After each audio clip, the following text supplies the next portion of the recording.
Mesdames, Messieurs, bonjour. C'est avec plaisir que je vous retrouve encore ce matin pour un nouveau numéro de votre émission Talk Talk. Talk Talk de ce vendredi 8 juillet au son studio. Déjà, il y a un confrère qui est là. Il s'appelle Roger Diafort. Il est le directeur du site d'information Wayeno.net. Bonjour Roger. Bonjour Junior. On espère te rejoindre très vite par le second invité. En attendant, voici la une des journaux.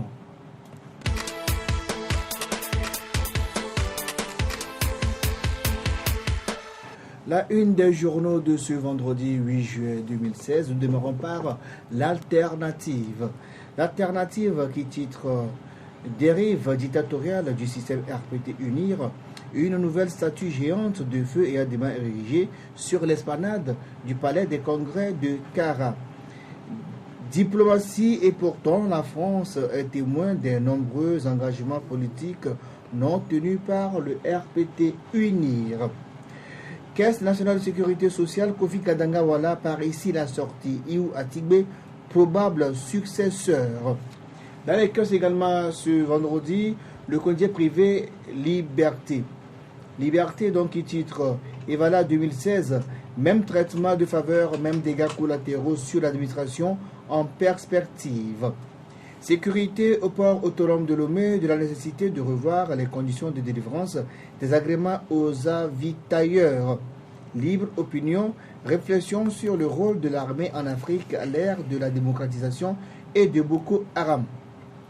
Dans les cas également, nous avons Togo Matin. Togo Matin qui titre Nouvelle politique de décentralisation, 4 nouvelles préfectures, une centaine de communes. Dossier Evala, sens, participants et impact économique. Politique, proposition de loi ANC a dit, Jimon aurait il une combine avec Unir Afrique. Les réformes constitutionnelles, le syndrome souhaité, éditorial, le protectorat allemand 132 ans après. Retour en studio avec d'autres journaux avec nous ici ce matin. Nous avons par exemple Togo, réveil de notre ami Germain Pouli. Germain Pouli, que nous disons bonjour de passage. Bonjour aussi à notre ami Fedinaïté qui souffle une bougie de plus aujourd'hui. Tentative de blocage des réformes politiques constitutionnelles et institutionnelles quand l'ANC confond limitation de mandat et alternance. Vol inaugural Lomé-New York, l'aéroport Gnassingbé et Adima devient un hub de la sous-région. Audace et cynisme d'un voleur impitoyable, il dérobe au vu et au su de tout le monde le téléphone portable d'un malade au CHU Campus. L'Union pour la patrie est dans les caisses également ce vendredi. On peut lire à la une. En respect de ses attributions et des recommandations de la CVJR, le HCRUN prêt pour l'atelier sur les réformes. Dans l'optique d'une production de masse, le rendement de Choco Togo à 2,5 tonnes au premier trimestre 2016. Avec la publication des chiffres définitifs de 2012, la production des comptes nationaux en temps réel est bien en marche au Togo. Avec nous également le journal Média BTP. Média Bâtiments et Travaux Publics titre donc l'Abribus, un mobilier urbain destiné à la bonne circulation des véhicules. Construction d'un centre d'enfouissement des cliniques des déchets solides à Képé. Comment le groupe FH Covid gère reste toujours attributeur malgré le recours de la société à Verda International Limited contestant les résultats provisoires. Marché public, le DG Théophile René Capou a participé à la 16e réunion de l'ORMP de l'espace UEMOA. Eh bien, c'est tout pour la une des journaux. On va marquer une petite pause et derrière, on va commencer la première partie de l'émission.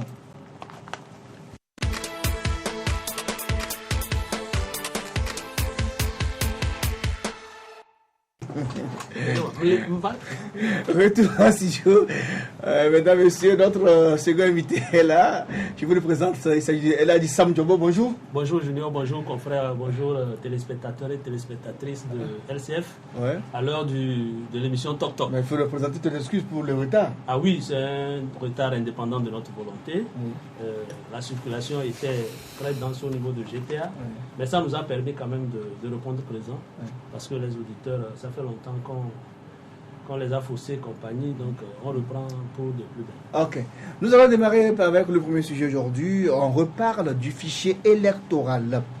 Dans un courrier qu'il a envoyé à Mme Michael Jean, secrétaire générale de l'Organisation internationale de la francophonie OIF, Jean-Pierre Fabre, le président de l'ANC et chef de file de l'opposition, demande, je cite, à l'OIF, comme le recommandent ces diverses missions techniques et électorales au Togo, de bien vouloir convenir diligemment avec les autorités togolaises de la mise en place d'une mission d'expertise mandatée pour aider la confection d'un nouveau fichier électoral. Ce sujet qui avait donc fait le buzz à l'approche de la présidentielle de 2015 revient de plus belle, Sam Togo.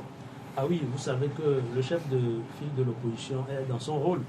Ce qu'il doit faire, ou bien tous les ingrédients qu'il doit pouvoir rassembler afin qu'on ait un scrutin apaisé et incontestable par tous, c'est dans ce rôle-là qu'il est. Vous savez que déjà en 2015, son parti avait sollicité l'expertise de l'Organisation internationale de la francophonie afin que le fichier électoral soit dépouillé de doublons, entre guillemets, pour que les résultats issus de l'élection soient incontestables. Et donc, le travail de fourmi accompli par l'Organisation internationale de la francophonie avait permis de rendre beaucoup plus fiable et beaucoup plus crédible le fichier électoral. C'est avec ce fichier électoral qu'on a été à l'élection de 2015. Aujourd'hui, il y a des élections qui se pointent à l'horizon. En 2018, le Togo s'apprête à accueillir les élections législatives. En 2020, une autre élection présidentielle. Donc, comme on le dit souvent, qui veut aller loin ménage sa monture. Donc, le chef de file de l'opposition a estimé qu'il est important qu'on essaie de dépouiller le fichier électoral de tout ce qui peut être suspicion, de tout ce qui peut empêcher que le scrutin soit transparent. Et donc, je crois que c'est dans ce cadre qu'il a adressé un courrier à l'Organisation internationale de la francophonie, mais en même temps profiter pour s'étonner de cette empathie par rapport à l'Organisation de la francophonie, parce que vous savez que ça fait partie de la communauté internationale, l'Organisation internationale de la francophonie, l'Union européenne, le PNUD, tout ça là, ça fait partie de la communauté internationale. Et dans un passé beaucoup plus récent, on a senti un certain désamour entre le chef de file de l'opposition, notamment à son parti, ou le regroupement de partis qu'il dirige, contre cette communauté internationale qu'on a toujours pointé d'un doigt accusateur comme étant une communauté qui est toujours au service du pouvoir en place. Donc ce courrier adressé à l'Organisation internationale de la francophonie nous semble beaucoup plus surprenant quand on se rappelle que dans un passé récent, le chef de file de l'opposition et le regroupement de partis politiques qu'il dirige jettent toujours du discrédit sur cette communauté internationale. Roger Adjafor, on reparle du fichier électoral. Oui, je pense que le chef de file de l'opposition, Jean-Pierre Fabre, fait bien déjà de se lever tôt parce que nous l'avons toujours critiqué de faire les choses à la dernière minute. Donc, si cette fois-ci, M. Jean-Pierre Fabre se lève un peu plus tôt, ce n'est qu'à saluer. Mais en même temps, permettez qu'on se pose des questions sur le fond de la démarche parce que quand M. Jean-Pierre Fabre demande à l'OIF de faire pression sur l'État togolais, je me demande où est-ce qu'il veut en venir parce que est-ce que l'OIF est en droit de faire pression sur l'État togolais? Est-ce que M. Jean-Pierre Fabre a choisi le bon destinataire de son courrier? Est-ce que l'OIF peut se lever sans l'accord de l'État et organiser une épuration du fichier électoral? Je ne le pense pas. L'OIF accompagne l'État dans sa démarche vers la démocratie. Ça, c'est par rapport même à aux déclarations de Bamako qui ont été prises en 2000. Donc, je pense honnêtement que si M. Jean-Pierre Fabre veut arriver à atteindre ses objectifs, il ne devrait pas. Bon, il peut alerter l'OIF en tant que, je ne sais pas, un communiqué, mais il ne peut pas demander à l'OIF de venir faire l'épuration du fichier électoral sans l'accord de l'État. C'est comme jeter un bout de pierre dans la mare. Alors, Jean-Pierre fait poursuivre sa lettre en raison des tensions et des contestations liées à la qualité du fichier électoral actuel que la mission de l'OIF n'a pas eu le temps nécessaire d'auditer et d'apurer de toutes les scories identifiées. Il convient que les actions visant la confection d'un fichier fiable soient engagées d'ores et déjà dans une démarche programmatique permettant de disposer du temps suffisant. Fin de citation. Visiblement, le chef de file de l'opposition anticipe sur les événements. Bien sûr, et ça c'est déjà une bonne chose, mais je crois qu'en interne, c'est une démarche qui devait être faite en interne. Qu'est-ce qui a été fait au niveau avec en interne, comment c'est-à-dire avec la CENI qui s'occupe des fichiers électoraux au Togo. Qu'est-ce qui a été fait? Est-ce qu'il y a une démarche en ce sens? Est-ce que l'État togolais a marqué son refus? La CENI est incomplète aujourd'hui, après le renvoi je crois, des membres du CAP 2015. Ce qui veut dire que même à l'état actuel, l'OIF ne peut rien faire sans la CENI. C'est-à-dire que l'OIF ne peut pas sortir de nulle part et commencer par traiter un fichier sans une CENI. Je ne sais pas si vous comprenez. Donc, à mon sens, M. Jean-Pierre Fabre devrait utiliser les voies de recours internes. C'est aller plus loin. Quand il sera arrivé à terme de ces voies, qu'il pourrait maintenant se tourner vers l'OIF, peut-être pour demander son appui. Alors, vous comprenez le fait que Jean-Pierre Fabre ait choisi donc l'OIF, la francophonie, donc pour la question du fichier électoral, que de saisir les autorités locales ou bien la CENI? Non, alors moi je pense que Jean-Pierre Fabre, ce n'est pas la première fois qu'il adresse des courriers, c'est un spécialiste du courrier, je le constate. Mais il faut aussi dire qu'à partir du moment où il a saisi l'Organisation internationale de la francophonie, il revient à cette organisation de lui répondre. Je sais que c'est une organisation qui fonctionne très bien. Quand ils reçoivent des courriers, ils répondent à ces courriers. Et dans la réponse de l'Organisation internationale de la francophonie, on pourra situer le chef de file de l'opposition sur la recevabilité ou l'irrecevabilité de son courrier. Alors, moi, je pense qu'il y a le confrère qui disait un truc pertinent, mais qu'il n'est surtout pas allé dans les détails. Il parlait de saisir les autorités en interne. Ça veut dire quoi? Ça veut dire que nous sommes Togolais et nous avons toujours cette manie de confier nos problèmes à l'extérieur. C'est une mauvaise façon de faire les choses. Oui, c'est ça, il faut qu'on se fasse confiance. Aujourd'hui, la question d'actualité, c'est l'atelier de Ashkroun, où les acteurs politiques ont été invités. Et autour des sujets à débattre, il y a la question des réformes. Et qui parle des questions de réforme, parle aussi du fichier électoral. Et donc moi je pense qu'en interne, comme le disait mon confrère, pour apporter de l'eau à son moulin, il faut que nous-mêmes, les acteurs politiques, se fassent confiance. Quand il y a des occasions de discussion, il faut que les gens viennent s'asseoir, qu'ils se parlent les yeux dans les yeux, parce qu'aucune décision ne nous sera dictée de l'extérieur. On est Togolais, on doit se faire un minimum de confiance, on a des moyens de pression.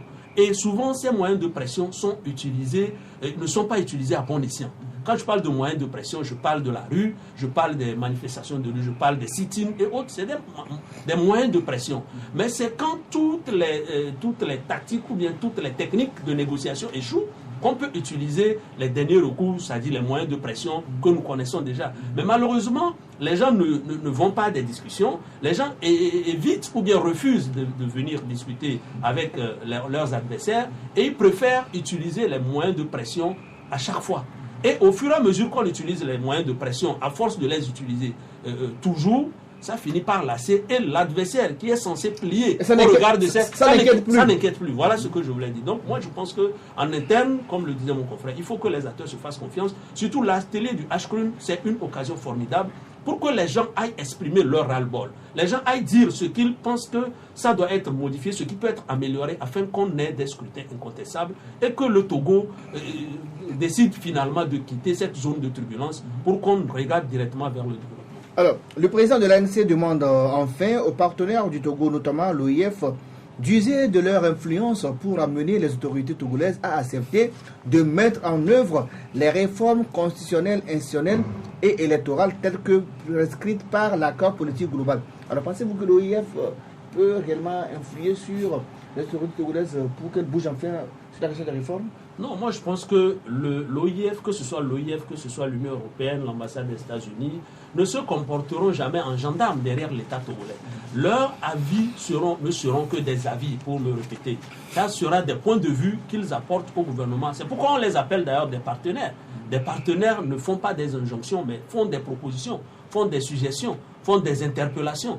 Et moi je pense que le rôle de l'OIF ne sera pas de venir se substituer en gendarme ou bien de venir négocier ou discuter à la place de notre opposition, parce qu'il y a eu pas mal de tentatives de discussion, tentatives de négociation qui ont échoué. Et moi je pense que la balle est dans le camp de notre opposition. Il faut que cette opposition décide finalement de venir à la table de discussion, de venir à la table de négociation pour qu'enfin on sorte du bout du tunnel. Souvenez-vous que déjà, je crois que ça devrait être l'année dernière, il y avait eu un projet de proposition de loi pour les réformes, notamment la limitation de mandat et le mode de scrutin. Le 30 juin 2014. Voilà, donc tout le monde sait comment les discussions ont chopé. Après, l'opposition aussi avait soumis un test je crois que c'était l'ANC, il a dit qu'il avait soumis un test. Non, le cas, le cas, en bas du test, il était apposé, nota bene, que les points soumis au test ne sont pas modifiables. Alors, quand vous êtes minoritaire plutôt, dans une assemblée générale, dans une assemblée nationale plutôt, et que vous décidez que les propositions que vous faites ne seront pas amendées, ne seront pas discutées, ça pose un problème. Et donc, le problème fondamental de la limitation de mandat et peut-être du mode de scrutin, je ne me focalise pas trop sur le mode de scrutin, mais plutôt sur la limitation de mandat. Parce que c'est là-bas même que les discussions achoppent. Il y a une partie qui dit que le chef de l'État devrait faire les réformes et se les appliquer immédiatement. Ça veut dire quoi? Ça veut dire que dès qu'on adopte les réformes, à partir de l'élection prochaine, il n'est pas candidat. De l'autre côté, en aucun moment, nul n'est censé faire plus de 2 mandats. Plus de 2 mandats. Et considérant qu'il a déjà fait plus de 2 mandats, donc ça veut dire qu'il n'est plus éligible. Ensuite, il y a des partisans, notamment le CAR, qui avait dit que le chef de l'État pouvait avoir la possibilité de se positionner pour une dernière fois. Mais dans le camp des partisans du pouvoir, on dit non, que les mandats antérieurs de Faure Gnassingbé doivent être mis le compteur à zéro. Voilà, à zéro. Les mandats doivent être mis à perte et profit pour que le chef de l'État redémarre. Donc c'est là même que les discussions ont chopé. Et on connaît, parce qu'aujourd'hui, c'est des réformes personnalisées qu'on risque de faire. Et à partir du moment où on est en train de focaliser ou bien de faire de la fixation sur un individu, les réformes risquent d'avoir des problèmes pour être opérées. Merci. Roger, tu as fait un mot à dire là-dessus? Oui, moi je pense que nous ne devons pas trop nous focaliser sur cette histoire de réforme parce que le chef de l'État nous a dit la dernière fois quand il était, je ne sais pas, en Belgique, en Allemagne, voilà, qu'il est en train de réfléchir. Ce qui veut dire que les réformes, la limitation du mandat ne fait partie des besoins, bien des besoins imminents de son programme. Je crois que le monsieur est beaucoup plus attaché aux réformes économiques qu'aux réformes politiques. Donc, pour moi, le chef de l'État n'est pas dans une posture de quitter peut-être après un mandat, 2 mandats ou de limiter en 2015 son mandat, mais le chef de l'État, il a hérité un mandat illimité et il en profite. Et j'espère qu'il en profite. Je crois, à la façon dont il a parlé la dernière fois en Allemagne, il est dans la poursuite de quelqu'un qui veut en profiter aussi longtemps que possible. Parce que si c'est maintenant que Faure Gnassingbé dit qu'il réfléchit et qu'il pense donner l'opportunité aux universitaires de réfléchir encore, alors qu'au Bénin à côté, nous avons déjà vu le jeune Talon qui, avant même d'arriver, promet la limitation de son mandat à 1. Nous avons vu les Macky Sall qui ont déjà promis la limitation, de réduire les 7 ans à 5 ans.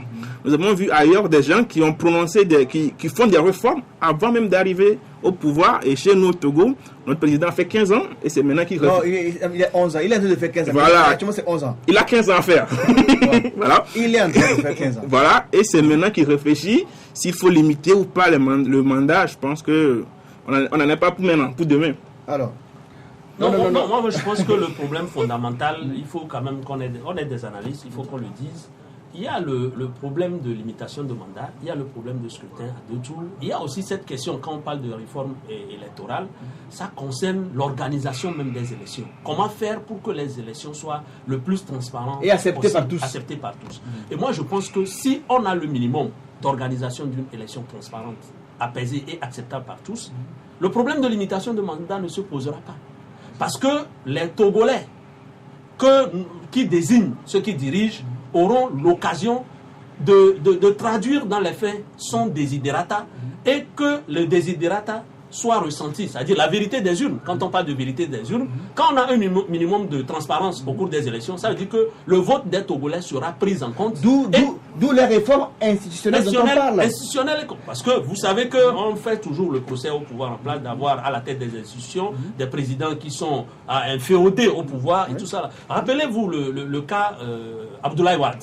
Abdoulaye Wade, il avait voulu faire un passage en force. Mais comme les conditions d'organisation de l'élection étaient tellement transparentes, vous avez vu qu'il a été battu au deuxième tour par Macky Sall. Voilà, il ne pouvait pas. Donc, moi, je pense qu'il faut plutôt que l'opposition mette beaucoup plus l'accent sur l'organisation de l'élection. Aujourd'hui, Jean-Pierre Fabre a donné le ton. Sauf qu'il faut qu'il soit au Togo pour qu'ensemble, ils discutent. La télé du H-Crown, moi, je pense que c'est une occasion formidable au cours de laquelle il peut se faire entendre. Revoir le fichier électoral, faire en sorte que les candidats de l'opposition puissent avoir leurs représentants dans tous les bureaux de vote, avoir des PV. Ça existe déjà. Hein? Ça existe, mais ça n'a pas été effectif sur tous les bureaux de vote, sur l'ensemble du territoire, ça n'a pas été effectif, sauf dans les quelques bureaux de l'intérieur, de la partie méridionale du pays. Donc moi je pense qu'il y a travail préalable à faire au niveau de l'opposition. Même quand les gens parlent de l'union de l'opposition, tout ça, là, moi je pense que ce n'est pas là le problème. Quand l'opposition lutte pour avoir les meilleures conditions d'organisation de l'élection, moi je suis sûr qu'on pourra parvenir à l'alternance si tant est que le peuple ne veut plus de celui qui est au pouvoir. Alors, on va évoluer, on va aborder le second sujet de cette émission, ce sont les conditions de travail dans les sociétés de la zone franche. Mercredi était jour férié au Togo et dans plusieurs pays du monde entier en raison de la fête de l'Aïd el-Fitr. Mais les employés de plusieurs sociétés exerçant dans la zone franche togolaise, en l'occurrence ceux de Mech Amina, ont été contraints à venir travailler. Seuls les musulmans de la société ont été autorisés à rester à la maison le jour du Ramadan. Une situation qui a été difficilement vécue par nos frères et sœurs exerçant à Mech Amina. Alors, quelle réaction cette situation suscite en vous, Roger Adiafor? On a vu, votre site a écrit là-dessus. Justement, le jour du Ramadan, nous avons eu un message d'un de nos annonceurs d'alerte depuis Mech Amina qui nous a informé qu'ils étaient au poste le jour de Ramadan et que c'est seulement ceux qui étaient des musulmans confirmés et reconnus comme tels qui étaient autorisés à ne pas être au poste. D'abord, nous avons été choqués parce que ce n'est pas la première fois que nous recevons des messages venant de Mech Amina concernant les conditions de travail des employés de ce secteur.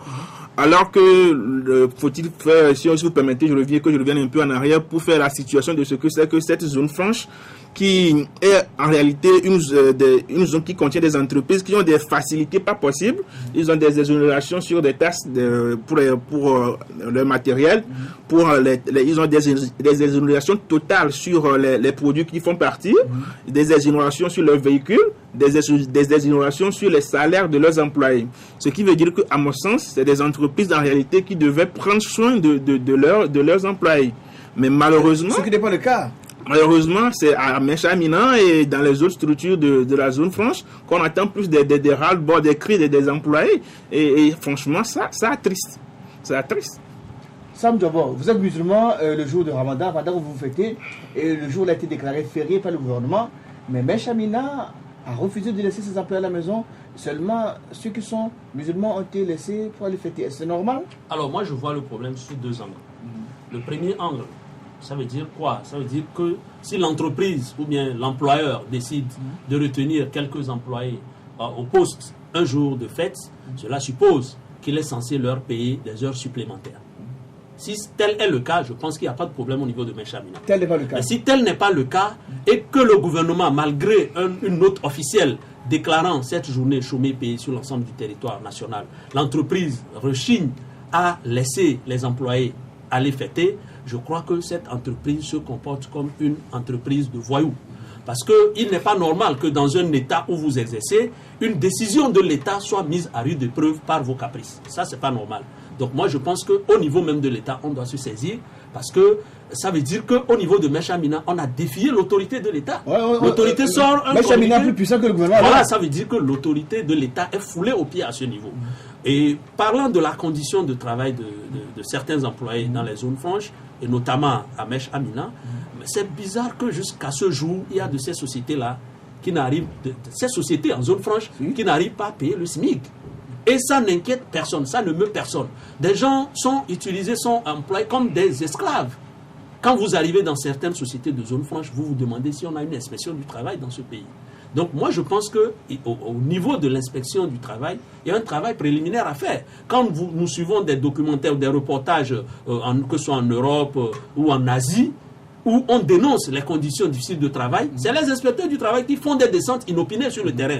Quand ils arrivent, d'abord même il y a certains employés qui ne sont pas déclarés. Visuellement ici, c'est comme s'ils sont complices de ces sociétés-là. Ils sont complices, regard complaisant, ou bien même des gens prennent des dessous de table, je n'en sais pas trop. Mais il faut vraiment, parce que ça ne va pas. En entreprise de zone franche, il y a de ces entreprises-là où vous allez voir les gens travailler pratiquement 20 heures par jour. C'est pas possible. Trop d'abus. Trop d'abus. Donc moi je pense qu'au niveau de l'État même, le ministère du Travail et des Lois sociales, l'inspection du travail, il faut quand même qu'on arrive à faire des descentes sur le terrain, voir quel employé est déclaré, quel employé n'est pas déclaré, quel employé est immatriculé, quel autre n'est pas immatriculé, Parce que quand surviennent des accidents de travail, vous allez voir des gens qui sont laissés à leur triste sort. Alors que tout ça là, la loi du travail, le droit du travail prend en charge tous ces aspects-là. Donc moi je pense qu'au niveau de la zone franche, il y a encore du travail à faire. Voilà, Junior, pour être complet sur ce sujet, les informations que je recevais de Mecha Amina le mercredi disaient que l'employeur leur fait comprendre qu'il n'a pas vu le jour du Ramadan sur le calendrier,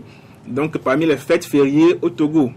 Je me dis, mais est-ce que c'est le calendrier que le monsieur prend pour reconnaître les jours fériés au Togo, ou bien si c'est les tests du pays? Parce qu'au Togo, nous avons une ordonnance de 1979 qui liste les 13 jours fériés et jours de fête nationale au Togo, et y compris le Ramadan, quand bien même il n'y a pas une date fixe, parce que les musulmans ont leur manière de détecter le jour du Ramadan. Surtout la lune, il faut voir. Voilà, donc on ne peut pas fixer un jour fixe. Donc je crois que ce monsieur, l'argument qu'il a donné, si c'est vraiment vérifié, ça ne tient pas la route. Alors, il se pose réellement le problème des conditions de travail dans les sociétés de zone franche. On en parle tout le temps parce que les gens,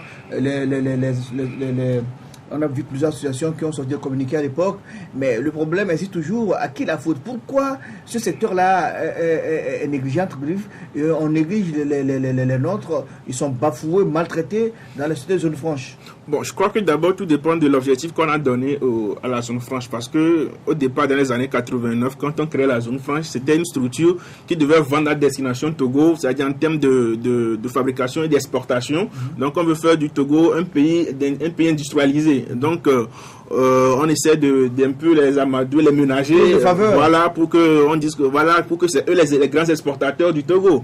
Maintenant, à côté de ça, je vois, comme l'a dit M. Sam Diabo, le silence coupable de l'inspection du travail. Et parfois, je les comprends. Vous savez, au Togo, nous avons l'État s'est amusé à donner une situation salariale médiocre aux Togolais, aux employés togolais, ce qui fait que aujourd'hui, avec ton salaire, même un juge togolais peut être corrompu par un jardinier de Daï. C'est-à-dire qu'un petit jardinier de Dani peut venir corrompre un juge togolais parce que son salaire est minable. Donc, quand vous voyez la situation comme ça, je vois mal un chef coréen, parce que son Amina c'est des Coréens, un chef coréen qui prend un inspecteur du travail dans son bureau. C'est facilement gérable cette histoire. Donc, il ferme les yeux dessus. Les enfants crient chaque fois, les jeunes crient chaque fois. Quand vous voyez les images de les conditions dans lesquelles ils travaillent, seul ça suffit pour que M. Amina soit fermé, selon moi. Dans les conditions dans lesquelles ils travaillent sans gants, sans protection, alors que c'est des produits chimiques qu'ils aspirent chaque fois. Et même dans les obligations que les sociétés de la zone franche ont, ils doivent utiliser les matières premières, locales, les matières premières locales, alors que M. Amina importe 100% de la matière qu'ils utilisent pour faire la mèche. Et quand vous voyez tout ça là, quand ils disent qu'ils doivent créer de l'emploi, quel type d'emploi ils ont créé au Togo? C'est ça qu'ils appellent emploi? Vous imaginez que des gens sont payés à 100 francs par mèche. C'est-à-dire que quand vous faites le travail, vous êtes payé à 100 francs par mèche. Et les employeurs font tout pour trouver des défauts, voilà. Et ils ne facturent pas. Mais à la fin, ils comptent ça. Parmi les choses qu'ils vont vendre quand même, ils comptent ça. Mais pour toi, ils ne te le comptent pas. Et à la fin, ils font tout pour calquer le salaire sur le SMIC, pour qu'ils ne soient pas en conflit avec la loi. Je ne sais pas si vous voyez un peu les conditions dans lesquelles ils exploitent nos frères et sœurs de l'autre côté. Non, oui, moi je pense que mon confrère parlait de la corruption. C'est une situation réelle, mais autour de laquelle le gouvernement fait déjà des efforts. Quand il donnait l'exemple des juges, je crois qu'à un dernier conseil des ministres, le gouvernement a décidé de revoir vraiment à la hausse le salaire de nos magistrats, parce que tout part de là. Quand la magistrature est pourrie, aucun investisseur n'acceptera venir.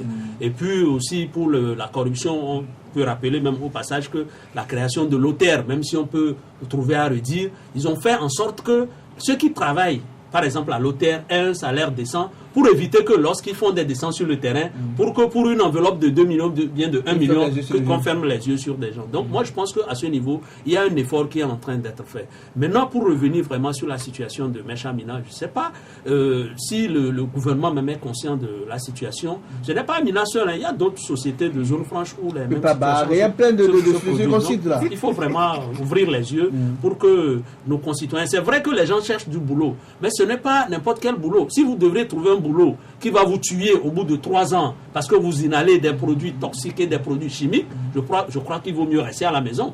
comment faire? Il faut un emploi décent. Il faut un emploi décent où l'employé est protégé, où l'employé gagne un salaire. On ne leur demande pas de payer des millions à des employés, mais il faut quand même permettre aux gens de vivre de leur travail. Nous allons marquer une pause. Derrière la pause, notre invité, Dr Aubin Ton, il est le président de Togolese Foundation.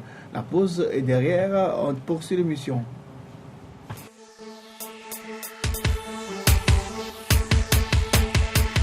Suivez tous les lundis, mercredis et vendredis votre émission Toc Toc.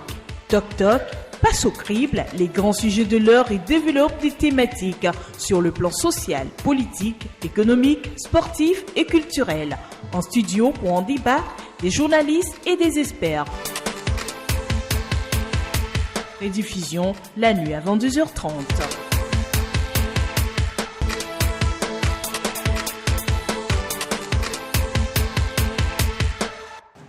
Retour en studio, notre invité est là sur le plateau. Bonjour monsieur. Bonjour. Je rappelle qu'il s'appelle Aubin Kodjoviton, il est docteur. Alors, il est le président de Togolese Foundation. D'abord, qu'est-ce que c'est que Togolese Foundation? Merci beaucoup et merci pour l'opportunité offerte par la télévision, la chaîne du futur. La Togolese Foundation est une organisation non gouvernementale née sur l'initiative des Togolais vivant à l'extérieur qui a pour vision de sensibiliser les Togolais envers la politique de développement endogène, de faire connaître le Togo à l'étranger et aussi de pousser les filles et les filles du Togo à s'impliquer dans le développement de notre pays, le Togo. On vous voit organiser très souvent des activités là-bas aux États-Unis, des fois on voit des artistes togolais qui sont déplacés sur place pour faire des manifestations. Qu'est-ce que c'est au juste en fait? D'accord. Alors ça aussi, c'est quand on parle de Togolese Foundation et on parle de la sensibilisation de la jeunesse, nous croyons plus que si la diaspora togolaise qui est restée à l'étranger s'implique davantage dans l'économie togolaise, nous allons renforcer cette économie et hisser le Togo sur un échiquier mondial respectable. Donc, comment sensibiliser ces Togolais de l'extérieur? Comment faire toucher le cœur de ces Togolais pour qu'ils puissent comprendre qu'ils sont des piliers pour cette économie. Donc nous envoyons des artistes à l'étranger, non pas seulement pour faire connaître la culture togolaise, mais aussi en tant que un moyen de faire appel à cette diaspora pour que cette diaspora nous écoute et prenne en charge les problèmes de notre pays. Donc la tournée des artistes que vous voyez souvent, c'est un moyen de sensibilisation pour que la diaspora revienne, pour que la diaspora s'intéresse au développement du pays. Mais la diaspora togolaise aujourd'hui, elle est plurielle. Je vous signale que quand nous avons annoncé sur les réseaux sociaux qu'on va vous recevoir ce matin, on a eu des réactions épidermiques de partout. Les gens demandent, alors monsieur Aubin-Ton veut organiser une semaine de la diaspora avec ses amis. De quelle diaspora parle-t-il? Alors, de quelle diaspora parlez-vous? Je parle de la diaspora togolaise. Tout point. Alors, parce qu'ils nous disent que la diaspora togolaise elle est plurielle, et vraiment on a eu des réactions. Les gens nous disent que voilà, il y a une diaspora qui est peut-être inféodée au pouvoir, qui est souvent avec le pouvoir. Et il y a une autre diaspora qui est critique, qui a quitté le pays pour des raisons politiques et autres. Donc, alors, quelle est cette diaspora qui va se réunir la semaine prochaine, en fait, du 25 au 31 juillet à Lomé pour la semaine de la diaspora togolaise? Merci. C'est la diaspora qui se réunit du 25 au 31 juillet de ce mois. Et cette diaspora consciente qui comprend qu'il ne doit pas avoir de division entre ceux qui se sont décidés pour construire cette nation. C'est une diaspora qui dépasse les clivages politiques, les clivages sociaux et puis socio-économiques, je dirais, pour comprendre que c'est ensemble que nous allons construire ce pays. Bien sûr, les gens vont parler de la diaspora togolaise en Amérique, la diaspora togolaise aux US, en Europe et autres. Mais la diaspora togolaise dont nous parlons, c'est ces Togolais qui sont à l'étranger, qui se rendent compte que nul ne viendra construire ce pays pour nous. Et nous devons nous mettre ensemble pour que le Togo puisse avoir une place respectable, pour qu'on puisse arriver à créer des emplois. Donc ce n'est pas une diaspora qui est limitée, mais c'est une diaspora qui est ouverte à ceux-là qui comprennent la vision et peu importe la situation géographique, comprennent que c'est ensemble que nous allons le faire pour que le Togo puisse gagner. Alors, oui, docteur Ton, moi je vous ai suivi religieusement, mais je voudrais savoir, vous venez des États-Unis, mais il y a une forte communauté togolaise en Europe, notamment en Allemagne, en France et dans les autres pays. Et comment vous avez fait le travail en amont? Est-ce que vous avez fait une tournée au niveau de vos compatriotes des autres pays de l'Europe afin de les sensibiliser sur le bien fondé de cette semaine que vous organisez? Et souvent, quelles sont les difficultés auxquelles vous êtes confrontés quand vous arrivez sur le terrain? Parce qu'on sait que la plupart du temps, il y a une partie, la diaspora est toujours divisée. Vous avez parlé des clivages politiques. La diaspora est toujours divisée. Alors, comment vous faites pour pouvoir faire passer le message et combien de Togolais de la diaspora sont attendus au cours de cette semaine? D'abord, parler de la sensibilisation, pour ceux qui nous ont suivis il y a longtemps, savent que nous avons fait des tournées en Europe, même en Afrique, au Sénégal, au Niger. Nous avons fait des tournées parce que déjà, selon les statistiques, les 2/3 de la diaspora sont en Afrique. Donc, ce n'est pas une région à ignorer. Donc, on continue nos sensibilisations. Cela veut dire que toute la diaspora est déjà au courant de cet événement? Non, parce que même la parole de Dieu, il paraît que ça n'a pas encore atteint toute la population, et même tout le monde entier. Donc, si déjà la parole de Dieu, Jésus qui est venu, ça fait déjà 2016 qu'il est parti, et la parole n'est pas atteinte dans le monde entier, donc vous comprenez avec moi que c'est un travail progressif que nous avons débuté, mais bien sûr, nous avons fait des sensibilisations, et aussi de la question que vous m'aviez posée concernant les artistes, c'était aussi un moyen pour sensibiliser la diaspora, pour que les gens comprennent que nous devons nous mettre ensemble. Bon, parler des clivages, parler des problèmes que nous rencontrons, je sais que vous êtes déjà au courant de ça, parce que déjà voyant les questions, nous savons que les gens réagissent pour dire, ils parlent au nom de quelle diaspora? Au nom de la diaspora consciente, qui dépasse les clivages et qui comprend que nous devons nous mettre ensemble. La diaspora aujourd'hui pour nous représente la classe moyenne du Togo. Parce que sur le terrain ici, nos constats c'est qu'il y a la classe haute et la classe basse. La classe moyenne du Togo est à l'étranger. Alors que c'est la classe basse, la classe moyenne là, qui représente vraiment la fondation de l'économie d'un pays. Donc comment est-ce que cette diaspora pourra avoir cette attraction, pourra avoir ce désir de retourner au pays, de commencer à créer des emplois pour que nos jeunes frères, nos jeunes sœurs qui sortent de l'université, nos jeunes frères et sœurs qui finissent leur diplôme puissent trouver quelque chose à faire.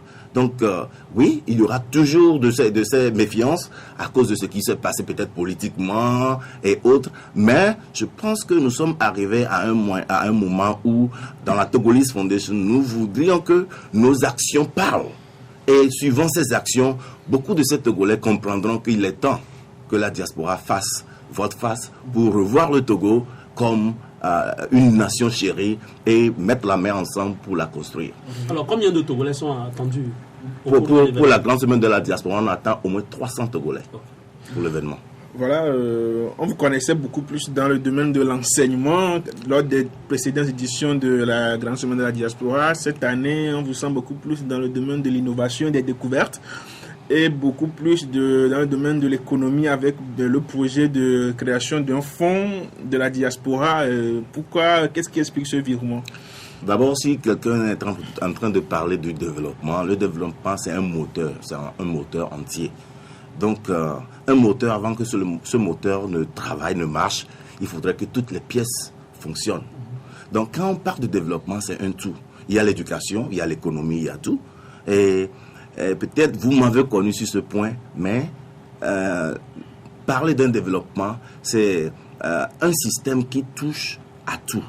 Et ce que nous voudrions faire à travers la Fondation togolaise, c'est de pouvoir rénover chaque domaine de développement pour que ensemble nous ayons une économie très forte. Nous ne voulons pas avoir par exemple une voiture où les pneus sont neufs, mais le moteur ne travaille pas. Donc nous touchons vraiment les points essentiels de l'économie. C'est pourquoi vous allez nous voir, vous avez constaté que nous sommes aussi dans l'éducation, nous sommes dans l'économie, nous sommes dans tel, essayant de motiver les ressources essentielles du pays dans chaque domaine pour que le Togo marche. Alors, l'émission est suivie en direct dans le monde grâce au www.lcftogo.com, et je vous signale que nous avons de nombreuses questions que vos frères de la diaspora vous adressent. Alors, je vais essayer seulement de les résumer. Ils disent que de quelle diaspora parlez-vous? Celle qui vient souvent applaudir le chef de l'État quand il va à l'étranger, ou bien cette diaspora-là qui a fui pour questions politiques, ou bien pour aller chercher son gagne-pain? C'est une très bonne question. Nous ne pensons pas que applaudir le chef de l'État est le moyen pour reconstruire ce pays.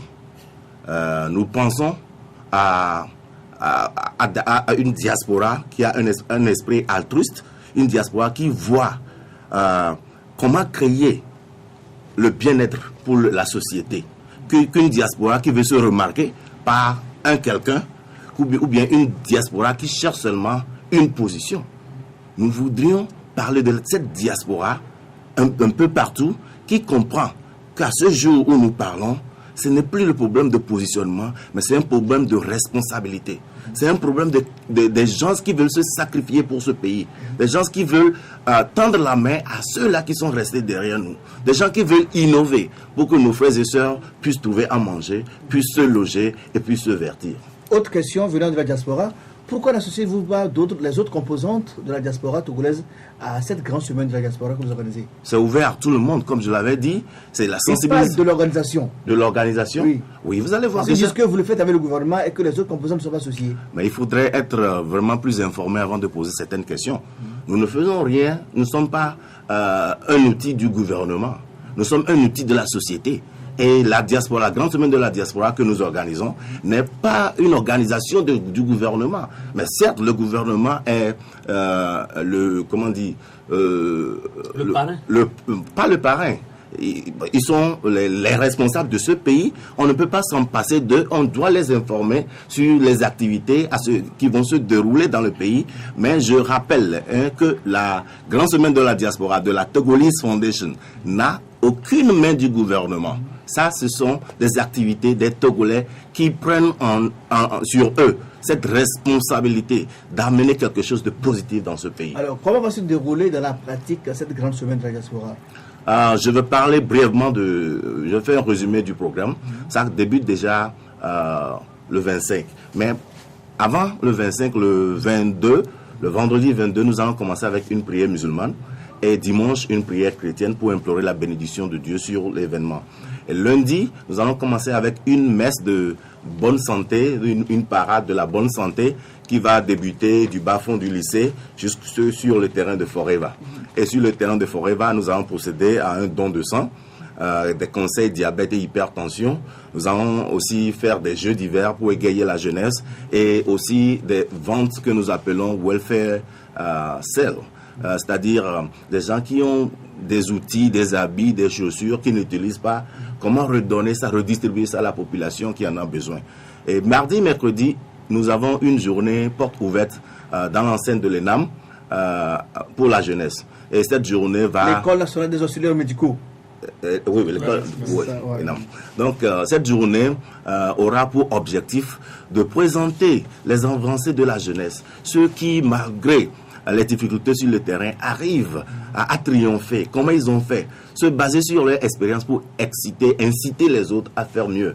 Donc ces 2 jours seront consacrés à la jeunesse, à la présentation de projets, à la recherche de collaboration entre les partenaires qui œuvrent dans le même sens. Et la journée du jeudi sera consacrée au module de formation. Ça se fera dans l'école Siag Amordei à Baie. Et là, nous aurons des modules en éducation, nous aurons des modules en business, des modules sur le développement personnel et aussi dans le cadre de la santé, avec l'assistance aussi de la Croix-Rouge et des sapeurs-pompiers, faire la formation sur les premiers soins, les gestes qui peuvent sauver. Le vendredi, nous aurons une conférence tête-à-tête avec la jeunesse. Ceux qui sont revenus et ceux qui sont restés ici. Et nous allons parler de comment mettre sur pied un fonds d'investissement de la diaspora qui pourra réellement aider cette population togolaise à se lever.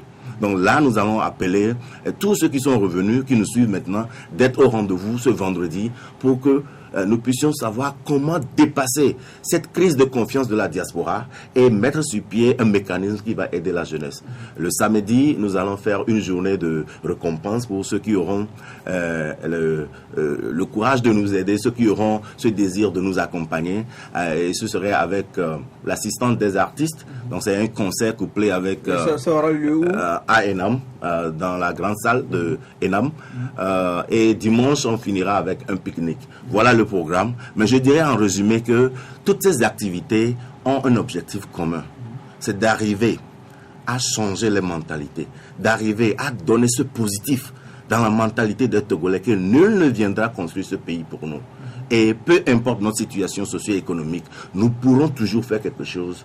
Nous pourrons toujours optimiser ce que nous avons autour de nous. Voilà. Roger? Alors, oui, moi je comprends un peu le cri de cœur d'un de ces Togolais de la diaspora qui demandait si la semaine c'est pour ceux qui, la diaspora, c'est celle qui est partie en exil compte tenu de la situation politique. Mais pour peut-être rassurer, parce que vous savez que le Togo a besoin de tous ses fils pour être reconstruit. Et la situation des droits de l'homme a suffisamment évolué depuis au moins 10 dernières années en arrière. La situation des droits de l'homme a tellement évolué. Et moi, je n'en ai pour preuve que les différents examens périodiques au cours desquels le Togo expose, il y a des recommandations qui lui sont faites.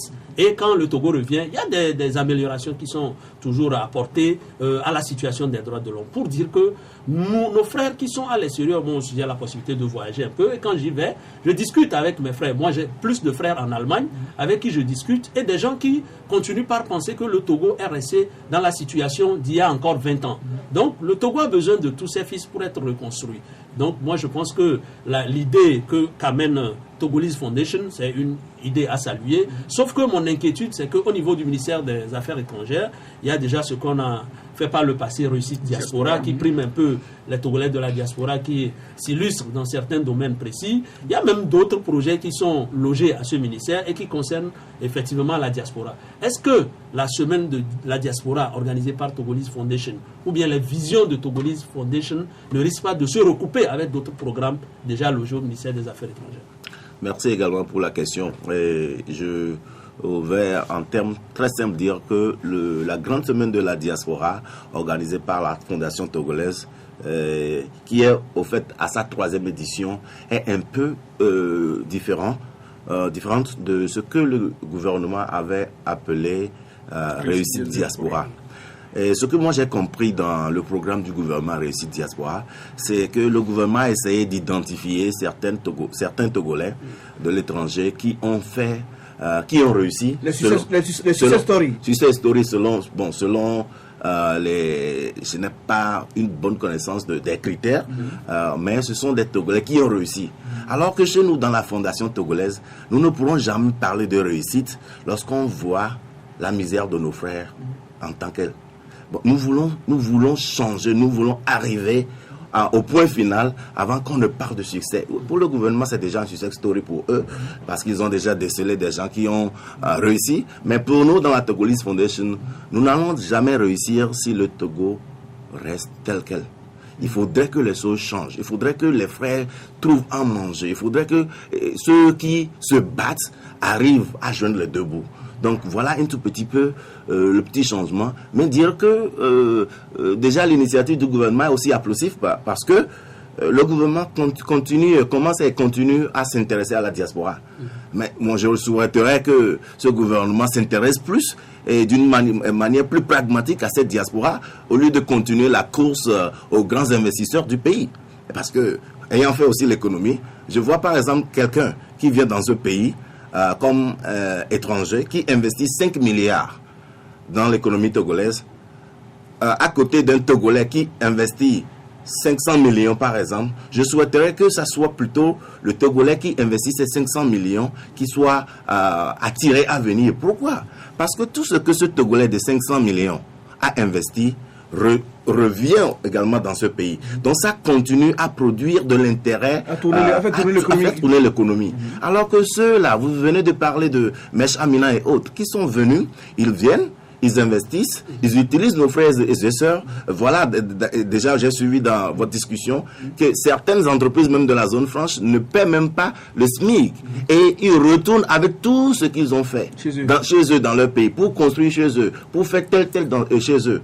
Pourquoi ce gouvernement conscient, je suppose, conscient de l'évolution, de l'urgence sociale, ne peut pas mettre sur pied d'autres structures attractives qui pourra attirer cette diaspora à plutôt investir parce que à les aider à faciliter les prêts au niveau des banques par exemple.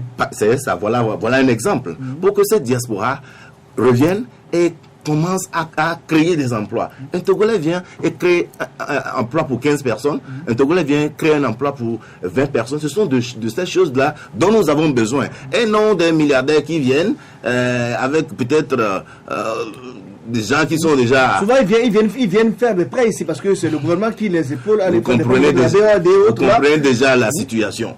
Donc nous sommes là, pas pour critiquer les autres, mais pour amener ce que nous pourrons faire, pour dire à nos frères que oui, le changement est possible, mais le changement ne viendra de nulle part. C'est nous, avec vous, qui êtes ici, qui allons le faire. Alors, Sam ? Bon, une dernière question peut-être...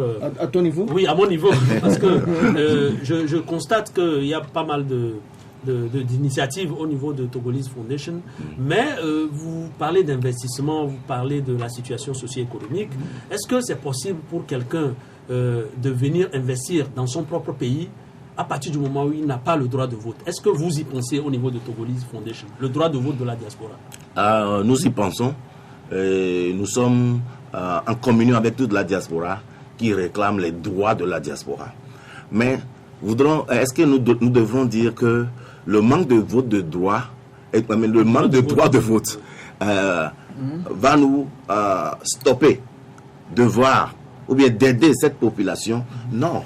Mais nous sommes ensemble avec toute cette diaspora qui réclame son droit. Ce qui appartient à la diaspora, donne à la diaspora son droit. Ça, c'est très simple.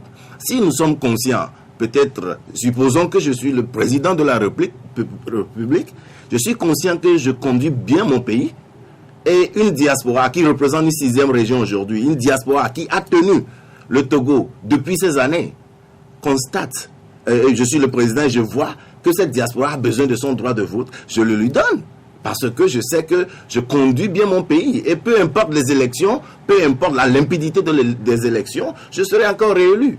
Donc je pense que nous sommes à un moment où chacun doit remplir sa responsabilité. Mais dans la fondation, ce que nous voudrons que les gens sachent, c'est que peu importe les décisions politiques, nous sommes là pour notre société civile et nous allons nous battre pour que le Togo change. Une dernière question. Oui. Ce serait une question politique. D'accord.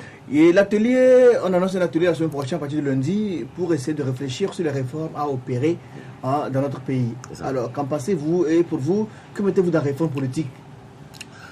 Heureusement, cette question réforme politique est une question qui ne me prend pas trop à cœur. Parce que quand je revois un tout petit peu mes leçons du cours primaire, voilà comment la société a été créée. D'abord, ce sont des regroupements de familles. Et les familles doivent se collaborer entre eux. Donc, ils ont pensé à la création des petites institutions. Et ces institutions sont sur un terrain géographique. Et dans là, on a parlé d'une constitution. Quand nous voulons parler de réformes, il faudrait que ces réformes commencent à la base.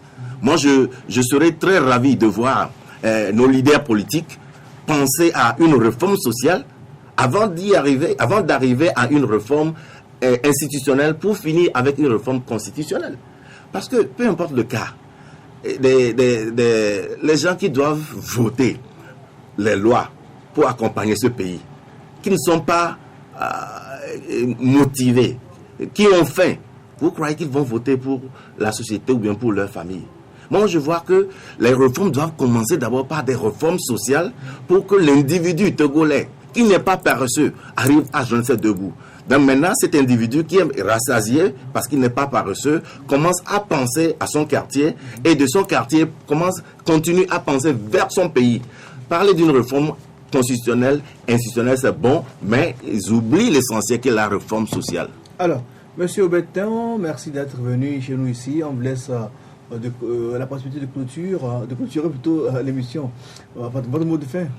Merci beaucoup. D'abord, je lance l'appel à la diaspora togolaise à l'étranger. Et je comprends leur méfiance parce que beaucoup sont passés par là et ont vendu, je dirais, la confiance de cette jeunesse. Mais je les exhorte à nous suivre, à suivre les actions de la Togolese Foundation et à savoir que nous sommes des Togolais comme eux qui décident d'apporter notre soutien pour ce pays, surtout dans le domaine social. Et avec leur contribution, nous allons aller loin. Et pour ces Togolais qui sont restés au Togo, je les exhorte à plus de travail de courage, parce que moi je vois à l'horizon du Togo vraiment de l'espoir. Il y a de l'espoir pour ce Togo.